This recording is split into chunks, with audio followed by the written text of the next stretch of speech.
Buenos días, hermanos. Bendiciones. Damos gracias al Señor porque aún en medio de tanta lluvia, dificultades, nos permite estar aquí congregados en su nombre, a la luz de su palabra. Vamos a ir a la palabra de Dios. Vamos a abrir nuestras Biblias en el libro de Isaías. Isaías capítulo 41. Isaías capítulo 41. Versículo 10. Dice así la palabra del Señor: No temas, gusano de Jacob, oh vosotros los pocos de Israel. Yo soy tu socorro, dice Jehová.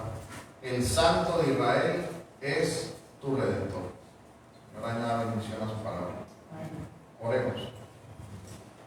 Bendito Señor Dios y Padre nuestro, nosotros alabamos y adoramos tu santo nombre en este día del Señor, en que podemos congregarnos, Señor, en que venimos con nuestro corazón dispuesto para ti, Señor, para escuchar tu palabra, para ser animados, exhortados, edificados, confrontados.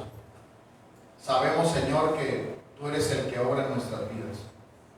Y a ti, Señor, debemos todo honor, toda gloria, todo poder, toda autoridad. Tú eres el Rey de reyes y Señor de señores. Nosotros, Señor, somos nada delante de ti, pero tú nos has dado vida en abundancia.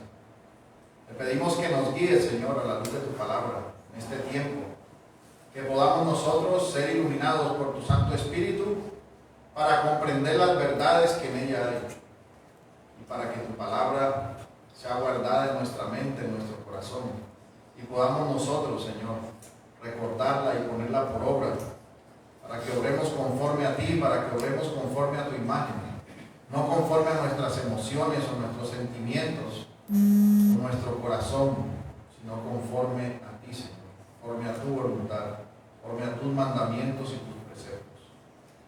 Guíanos en este día, fortalécenos, Señor, y guárdanos. Te damos gracias en el nombre de Jesús. Amén. Bueno, mis hermanos, me gustaría iniciar este sermón primero colocándolos en el contexto del autor del libro que acabamos de leer, que es el profeta Isaías.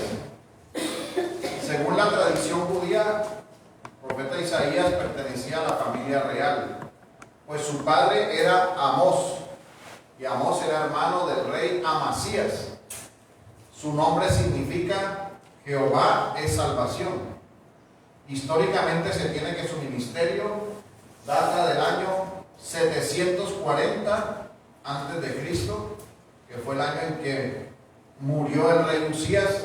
Esto nosotros lo podemos leer en Isaías capítulo 6, versículo 1, que dice: En el año que murió el rey Usías, vi yo al Señor sentado sobre un trono alto y sublime, y sus faldas llenaban el templo.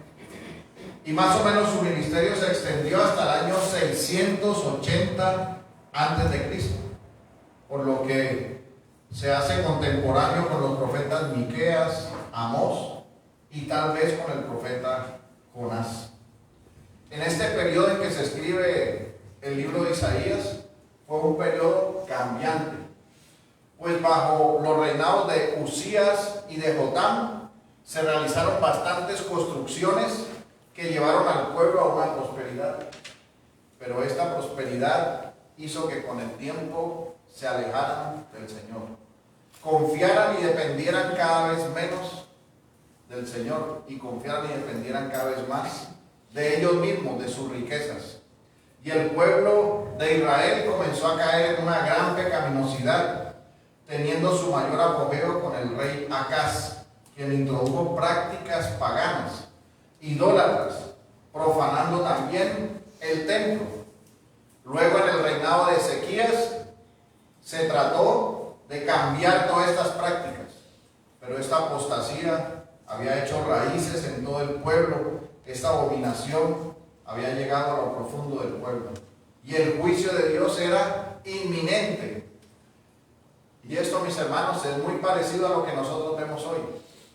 Las personas, la iglesia, se ha relajado porque porque ya no es perseguida, porque tiene muchas facilidades. Se han desviado de la sana doctrina y nosotros hoy en día vemos tristemente cómo los llamados cristianos corrompen la sana doctrina, se desvían a las falsedades, se desvían de las santas escrituras, deshonran y blasfeman el nombre de Cristo. Dentro del libro de Isaías, el juicio es un tema recurrente en su predicación. Y en ese sentido, nuestro texto de hoy se enfoca en advertir sobre ese inminente juicio para que sea exaltado y resplandezca la justicia de nuestro Dios. Dice Isaías 5:16, pero Jehová de los ejércitos será exaltado en juicio y el Dios santo será santificado con su justicia. De manera que toda la injusticia de los hombres es un desprecio contra la santidad de nuestro Dios. Y el profeta no solo anuncia el juicio de Dios, sino que también daba esperanza y mensajes de consolación a aquellos que sinceramente, en medio de todas estas dificultades, buscaban al Señor todos los días. Por eso les dice en Isaías 41, consolaos, consolaos, pueblo mío, dice vuestro Dios. Así que nosotros vemos desplegada la soberana misericordia de Dios derramada sobre este pueblo rebelde. Dios nuevamente se revela llamando a su pueblo para que vuelva a Él.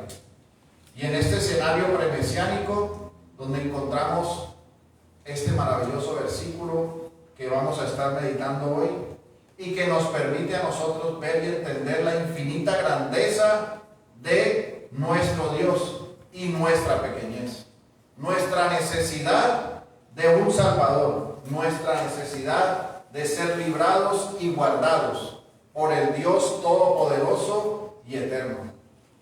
Es por eso que he titulado este sermón Libres del temor en Cristo. Y vamos a estar desarrollando unas preguntas en relación a este texto. Vamos a ir a la primera. Lo primero que nosotros debemos responder es: ¿qué es lo que tememos? ¿Qué es lo que tememos? Las Escrituras revelan que el impío teme y que el justo también teme. Nosotros leemos en Proverbios 10:24 lo siguiente: lo que el impío teme, eso le vendrá, pero a los justos les será dado lo que desean. Y en el Salmo 115:13 leemos: bendecirá a los que temen a Jehová, a pequeños y a grandes. Entonces podemos nosotros ver que el temor es universal, pero es de suma importancia tener un claro entendimiento de por qué nosotros debemos lidiar con esta emoción en nuestro corazón, o con este sentimiento que vemos dentro de nuestra alma. Y para eso es relevante que nosotros retrocedamos al principio y encontremos el origen del temor. Sabemos nosotros por Génesis que el hombre fue creado a imagen de Dios. Dice que a imagen de Él fueron creados. Y en su corazón tenía, junto a su inmadurez moral y a su mutabilidad moral, una condición que le permitiría madurar. Es decir, que el hombre podía crecer en madurez y sabiduría, ya que al ser creado bueno y en gran manera, el hombre poseía un sello del temor santo a su Creador. Tanto que se refleja cuando enseña a Adán a su esposa, diciéndole y recordándole que no podía comer del árbol del conocimiento del bien y del mal.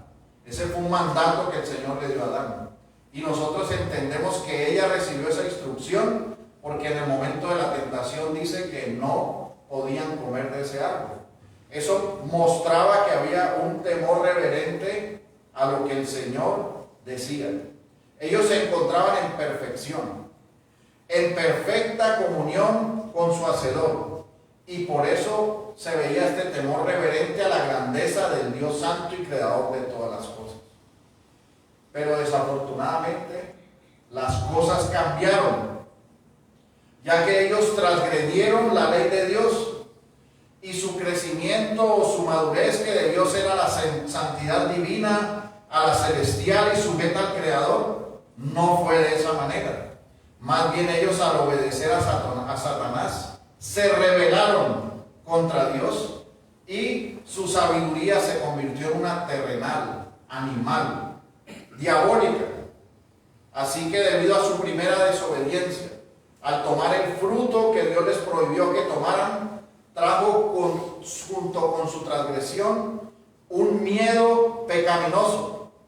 Junto con su transgresión les llegó a ellos y experimentaron ese temor pecaminoso. Nosotros leemos en Génesis 3:10, y él respondió: te oí en el huerto y tuve miedo, porque estaba desnudo y me escondí.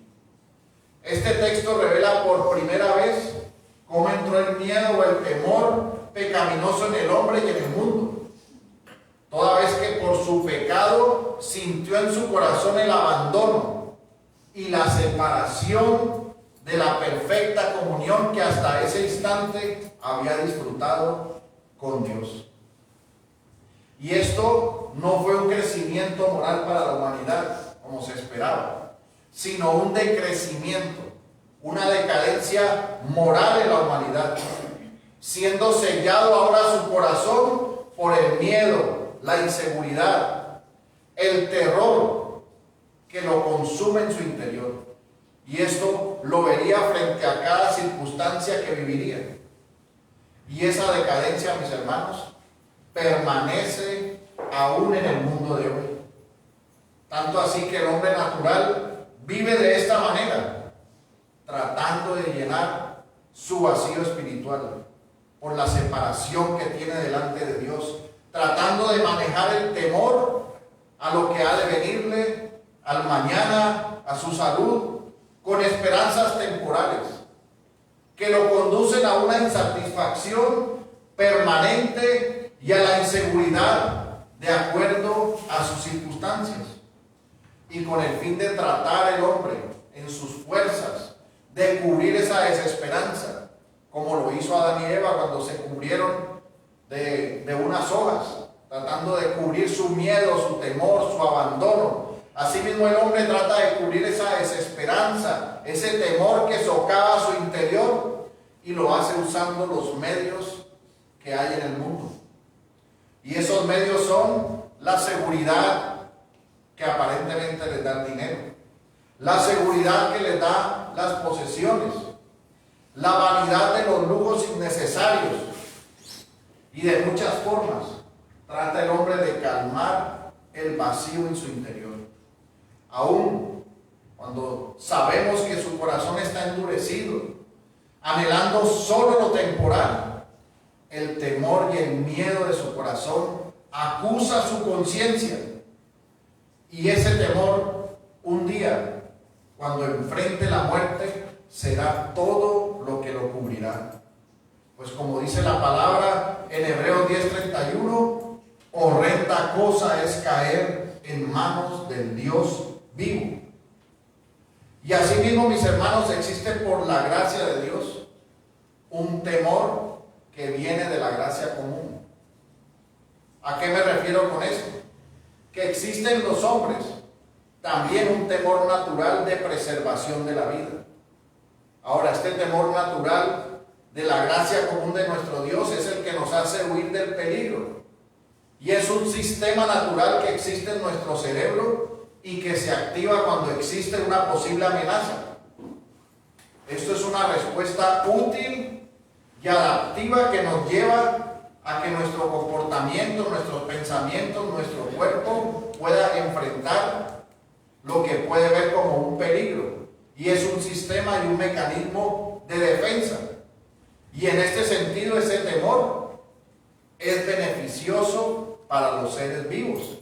Por ejemplo, si usted observa que una persona se está ahogando, que un familiar suyo que se está ahogando, usted enseguida puede sentir un temor por lo que está sucediendo, pero usted actúa de una manera que trata de ayudar a esa persona, y eso lo hace en medio de que su organismo está sintiendo un temor para ayudar a preservar una vida. A ese temor que hago referencia, o a ese miedo, es un miedo y un temor que no es por causa de algo pecaminoso, sino por una acción natural que en la gracia común Dios ha dispuesto para nosotros preservar nuestra vida. No es el que es espiritual, que es el que sí trajo el pecado, que fue el abandono total y el vacío que el hombre siente en su corazón. Así que en este sentido, mis hermanos, vemos estos dos temores, pero hay otro temor adicional, que es el temor de los creyentes, el temor de los escogidos del Señor. Este temor fue restaurado por Cristo, ese temor reverente que Adán tenía antes de caer en pecado, ese temor que Adán disfrutaba por estar frente a la santidad de Dios, que fue perdido por causa del pecado, es restaurado y ganado en Cristo, en la perfecta obediencia que se nos es imputada de Él. Nosotros leemos en Hebreos 5:7, y Cristo, en los días de su carne, ofreciendo ruegos y súplicas con gran clamor y lágrimas al que le podía librar de la muerte, fue oído a causa de su temor reverente. Mis hermanos, es glorioso para nosotros el saber que tenemos ahora a nuestro Dios, que nosotros hemos sido restaurados y que en nosotros ha sido colocado un temor reverente hacia nuestro Dios. Un temor que en el futuro nos dará por Cristo y para la gloria de Cristo un galardón, pues estaremos con Él por la eternidad. Dice Apocalipsis 11:18, y se airaron las naciones, y tu ira ha venido, y el tiempo de juzgar a los muertos y de dar el galardón a tus siervos, los profetas, a los santos, a los que temen tu nombre, a los pequeños y a los grandes, y de destruir a los que destruyen la tierra. Así que nosotros, que somos los santos del Señor, aquellos que hemos sido llamados, en nosotros ha sido colocado un temor reverente delante de nuestro Dios, un temor santo delante de nuestro Dios. Y por eso el creyente tiene que batallar con el remanente de pecado, que lo invita a olvidar las promesas del Dios vivo, muchas veces por las circunstancias que están afligiendo el corazón, las dificultades que se presentan en este mundo, dificultades en el trabajo, dificultades en la familia, dificultades en las relaciones y en la comunión con sus hermanos, con sus familiares. Muchas situaciones pueden llevarnos en nuestra pecaminosidad, en ese remanente de pecado, a que olvidemos las palabras y las promesas de nuestro Dios. Y mis hermanos, nosotros debemos ser muy apercibidos en este sentido, porque la promesa que tenemos es que nuestro Dios es fiel y que en Él podemos estar seguros y confiados, y que debemos tener hacia Él un temor reverente. Y nuestro Dios, en su grande bondad y misericordia, nos dice hoy en este texto: no temas, gusano de Jacob.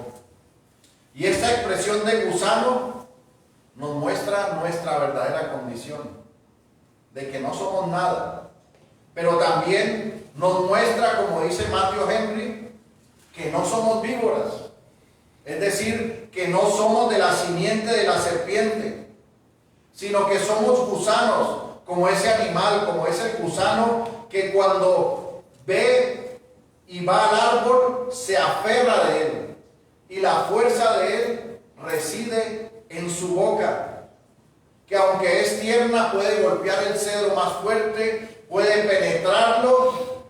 Y esto nos enseña, mis hermanos, que nuestra fuerza está en la oración, que nuestra fuerza está en que nosotros oremos a nuestro Dios, como lo hicieron los santos hombres de Dios en otros tiempos, como lo hizo Moisés, que medió para que el pueblo no fuera destruido, como lo hizo José cuando oró para que el sol se detuviera después de la promesa que el Señor le había dado de no temer porque la victoria estaría en su mano.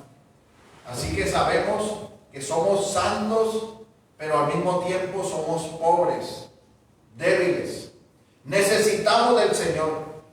Y el Señor nos ordena que no temamos a ninguno de sus enemigos, pues Él tomaría parte y Él nos protegería. Así que la respuesta correcta a qué es lo que nosotros tememos, podemos verla también en Isaías capítulo 8, versículo 12. Dice la palabra: no llaméis conspiración a todas las cosas que este pueblo llama conspiración. Ni temáis lo que ellos temen, ni tengáis miedo. A Jehová de los ejércitos, a Él santificad, sea Él vuestro temor y Él sea vuestro miedo. Mi hermano, que tu temor no sea lo que el mundo te llama a temer. Por el gobierno, por la economía, que el dólar está muy alto, que la inflación se encuentra muy alta, que todo el mundo debe vacunarse porque todo el mundo se va a enfermar, que la salud va a cambiar, la violencia, la inseguridad, la incertidumbre. Los noticieros solo transmiten malas noticias. Asesinaron, violaron, maltrataron, que esta reforma nos va a acabar, que este gobierno nos va a acabar, que esta economía está mal, que el mundo va mal, que la guerra en Ucrania. Es lo mismo que está diciendo Isaías. Llaman conspiración a todas estas cosas. Dicen: no teman lo que ellos temen. Nosotros no estamos llamados a temer lo que el mundo teme. Nuestra economía no depende de los hombres. Nuestro sustento no depende de los hombres.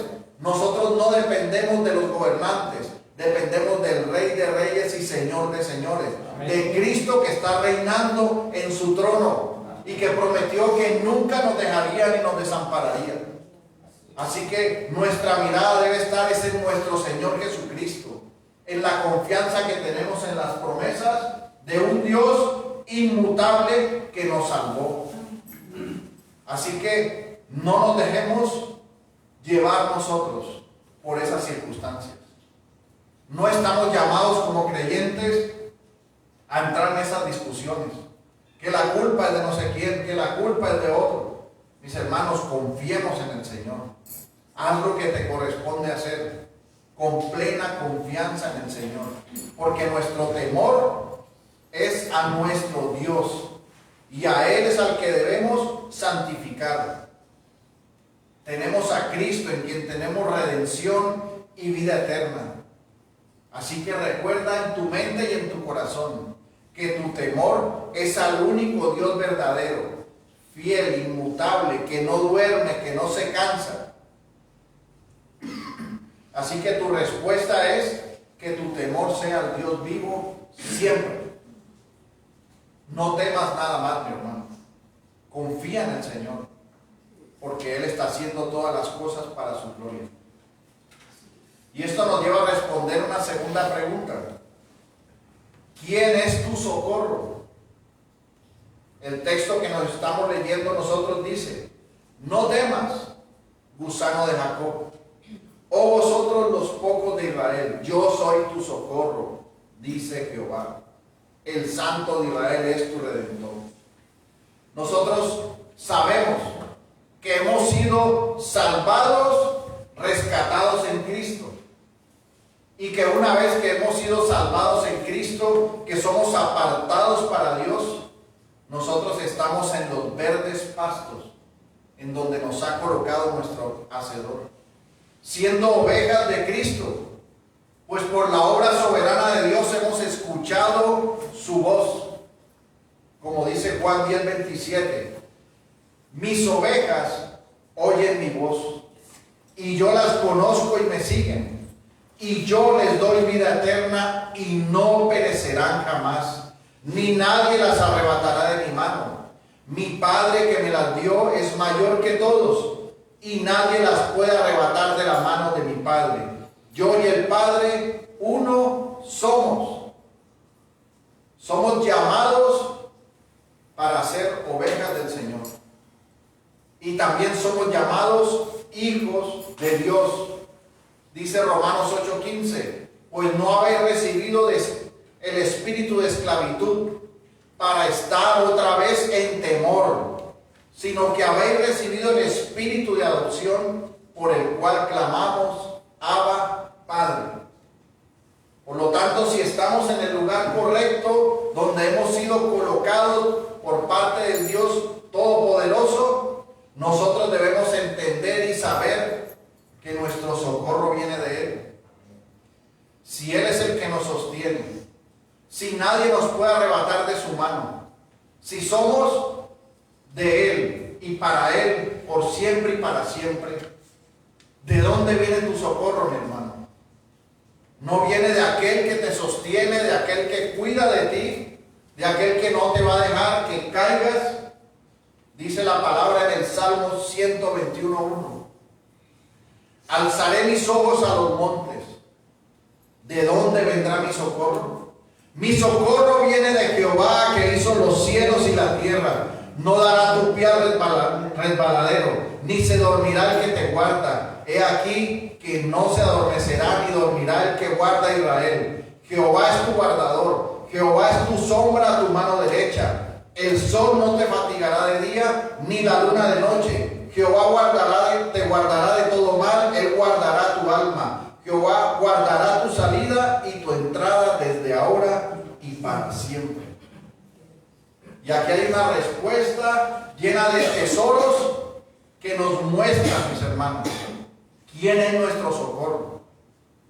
Ahora, cuando dice que alzaré mis ojos a los montes, cuando tú, mi hermano, te sientes afligido, decepcionado, triste, endeudado, cuando tú piensas que no puedes más y tú levantas tus ojos, ¿quién es tu socorro, mi hermano?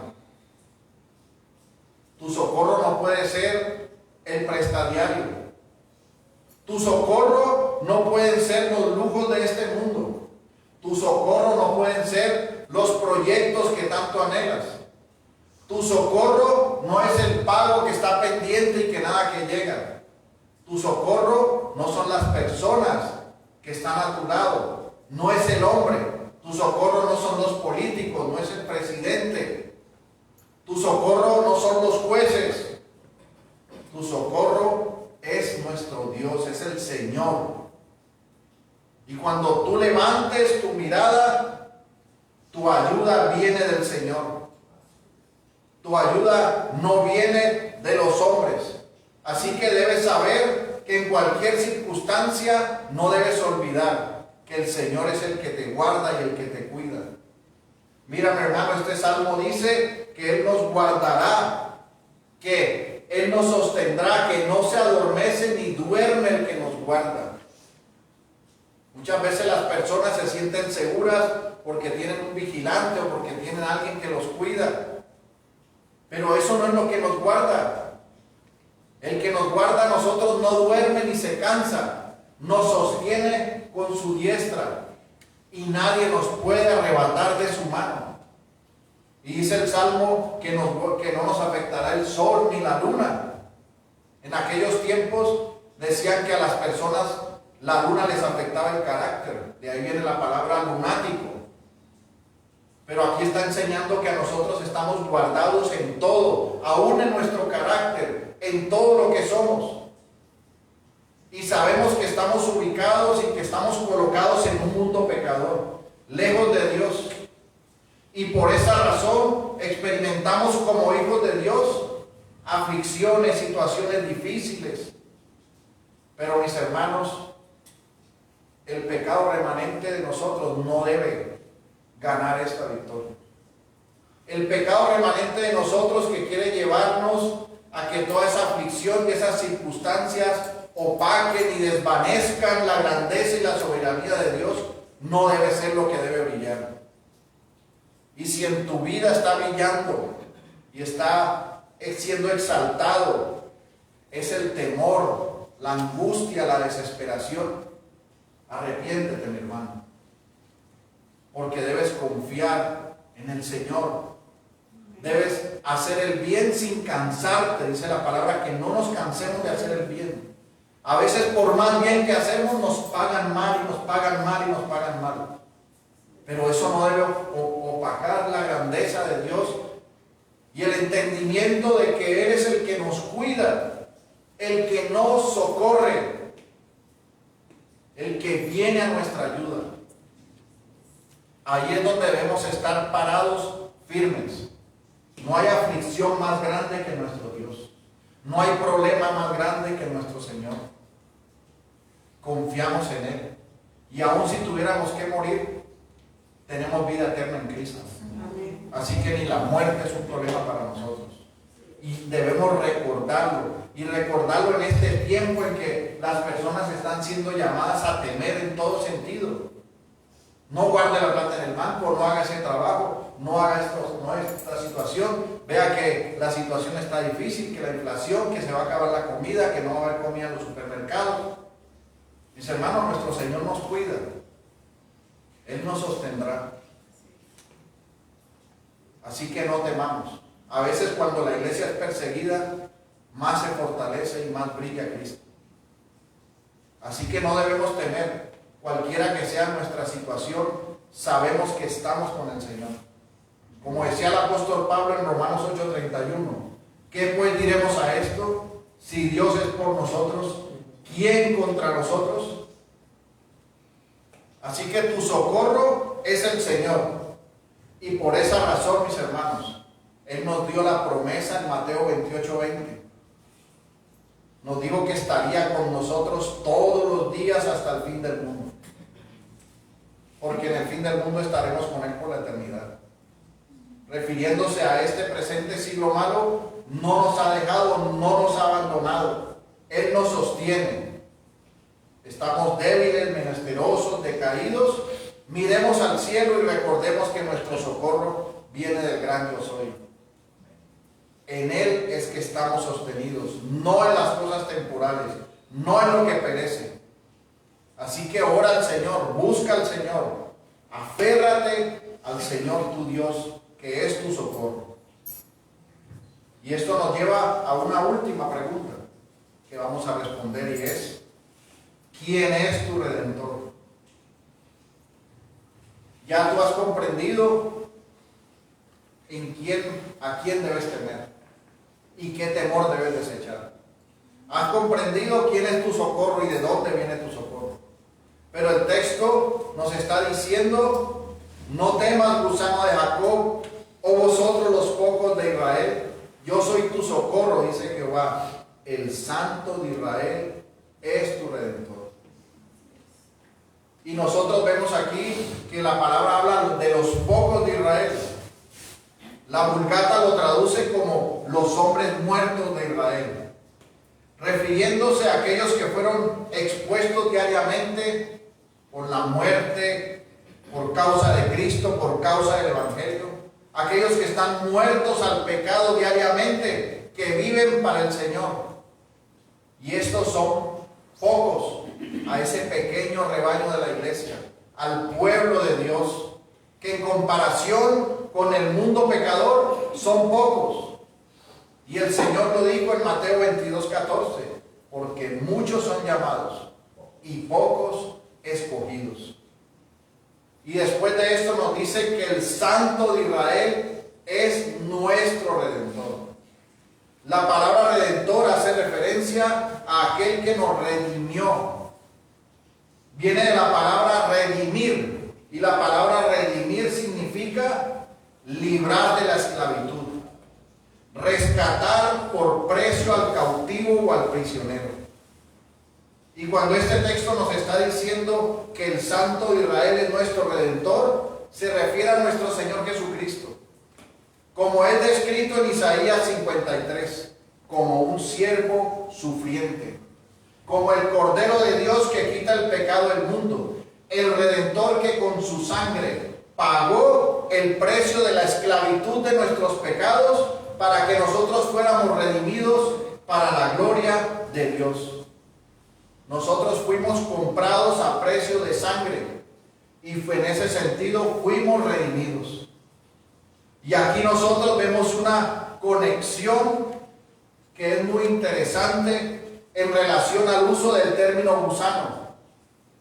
Porque sabemos que nuestro Señor se encarnó para pagar el precio por haciendo un sacrificio perfecto una sola vez y para siempre, por nuestra redención. Y la Escritura menciona a nuestro Señor en los términos de gusano. En el Salmo 22:6 dice: mas yo soy gusano y no hombre, oprobio de los hombres y desprecio del pueblo. Así que, mis hermanos, esto nosotros podemos verlo en relación a la función del gusano escarlata, que el texto nos deja ver al hablar de la palabra gusano. Y se dice que esta hembra es una especie de gusano que se fija al tronco para dar luz a su cría. Y en el momento en que ha depositado ya sus huevos y estos van a nacer para entrar al propio ciclo de su vida, en ese momento salen y matan a la madre y dejan una mancha carmesí sobre el madero.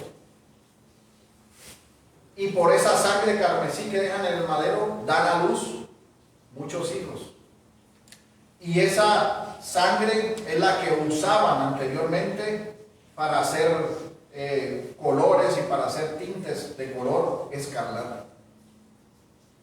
Y esta simbología, mis hermanos, nos hace a nosotros pensar en lo que hizo nuestro Señor en la cruz, en que fue contado como un gusano que llevó el oprobio y que en un madero dejó su sangre carmesí para darnos vida a nosotros y vida en abundancia.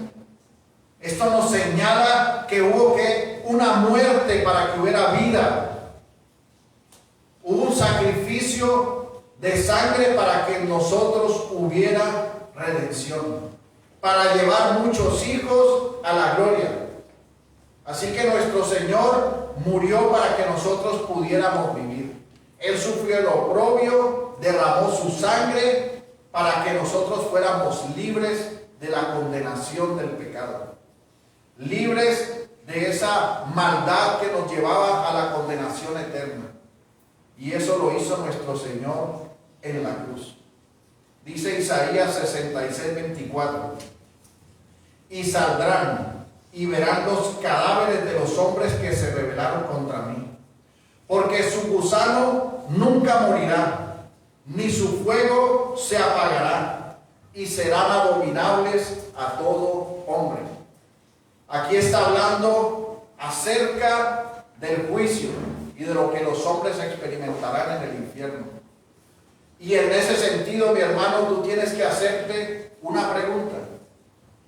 ¿Eres tú un gusano débil que reconoce tu pobreza espiritual, su necesidad de Cristo? ¿Eres de los que temen al Señor, de los que confían en Él, de que Él es tu socorro y tu esperanza, de que has sido redimido por el Santo de Israel? ¿O eres un pecador impío que serás no gusano, sino que serás comido por los gusanos por la eternidad? ¿Dónde estás ubicado tú? Si tú eres de los que va a ser comido por un gusano eternamente, hoy es el día de salvación. Hoy es el día en que debes arrepentirte, como dice la Escritura, y buscar al Señor mientras pueda ser hallado, porque un día se cerrará la puerta y no lo hallarás más, sino que recibirás el juicio y la condenación eterna. Así que, tan cierto como que hoy va a anochecer, mis hermanos, el Señor vendrá y su juicio vendrá sobre ti, si tú no te arrepientes y crees en el Señor para vida eterna. Así que examina tu vida, y si no lo has hecho, reconócelo y empieza a temerlo por siempre.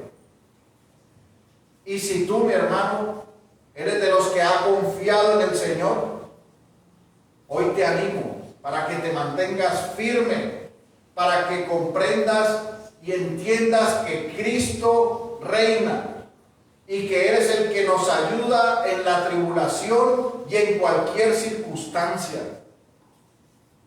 Y que nosotros digamos, mis hermanos, como dijo el apóstol Pablo en 2 Corintios capítulo 4 versículo 7, pero tenemos este tesoro en vasos de barro, para que la excelencia del poder sea de Dios y no de nosotros, que estamos atribulados en todo, mas no angustiados, en apuros, mas no desesperados, perseguidos, mas no desamparados, derribados, pero no destruidos, porque nuestro socorro viene de Dios. No se duerme el que nos cuida, y Él dice que no temamos, que Él siempre nos socorrerá, nos ayudará. Guárdalo en tu mente y en tu corazón, y ten ánimo, mi hermano, porque Cristo reina, y que a Él sea la gloria por siempre. Amén. Oremos. Señor Dios eterno y majestuoso y maravilloso, te damos gracias, Señor, porque tú, Señor, transformaste ese temor y esa angustia y ese vacío en nuestro corazón por un temor reverente delante de ti, porque fuimos redimidos aún de nuestro temor, Señor, porque tú, Señor, nos has salvado, nos has rescatado y nos has dado vida. Y ahora entendemos que debemos temerte a ti todos los días de nuestra vida. Te pedimos, Señor, que nos ayudes también a confiar en ti, porque tú eres nuestro socorro. Tú eres nuestra ayuda y nuestra fortaleza. Aunque un ejército acampe contra nosotros, no temeremos, Señor, porque tú estás con nosotros.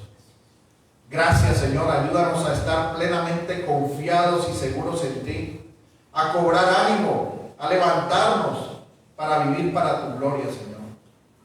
Y gracias porque tú eres nuestro Redentor, porque tú nos salvaste llevando el oprobio.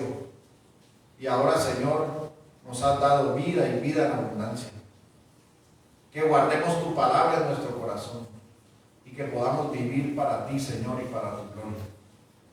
Gracias te damos en el nombre de Jesús. Amén. Amén.